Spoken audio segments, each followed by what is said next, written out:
বান্দরবানে ভারী বর্ষণ ও পাহাড়ি ঢলে পৌরসভার বর্জ্য ভেসে এসেছে লেবুছিড়ি এলাকায়। এতে অন্তত 10 একর ফসলি জমি নষ্ট হয়েছে। কৃষকরা হারিয়েছেন বছরের একমাত্র আয়। পৌর কর্তৃপক্ষ ক্ষতিপূরণ ও বর্জ্য অপসারণের আশ্বাস দিয়েছে। বান্দরবানের রোয়াংছড়ি সড়কের পাশে অপরিকল্পিতভাবে ফেলা পৌরবর্জ্য এখন কৃষকদের বিপদের কারণ। ভারী বর্ষণ আর পাহাড়ি ঢলে অস্থায়ী ডাম্পিং স্টেশন থেকে ময়লা আবর্জনা ভেসে এসেছে লেমুঝিরির ফসলি জমিতে। প্লাস্টিক, পলিথিন আর ক্ষতিকর আবর্জনায় ঢেকে গেছে অন্তত 10 একর জমি। চলতি মৌসুমে ধান, সবজি ও অন্যান্য ফসল নষ্ট হয়েছে। বিষাক্ত বর্জ্যের কারণে জমিগুলো এখন চাষের অনুপযোগী।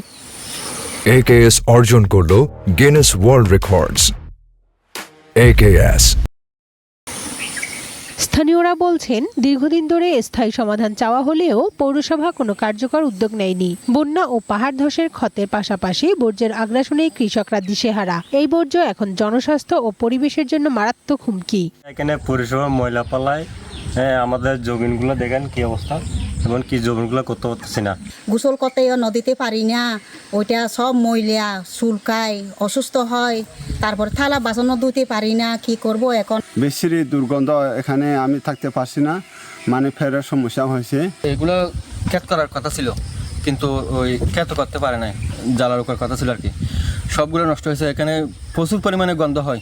পৌর কর্তৃপক্ষ জানিয়েছে, জমি থেকে বর্জ্য অপসারণ করা হবে, কৃষকদের ক্ষতিপূরণও দেয়া হবে। ওখান থেকে এগুলো অপসারণ করতে হলে পানি একটু কমতে হবে, বৃষ্টি থামতে হবে। যারা ক্ষতিগ্রস্ত, কি করা যায়, কিভাবে সহযোগিতা করা যায়, এটাই আমরা পদক্ষেপ নেব।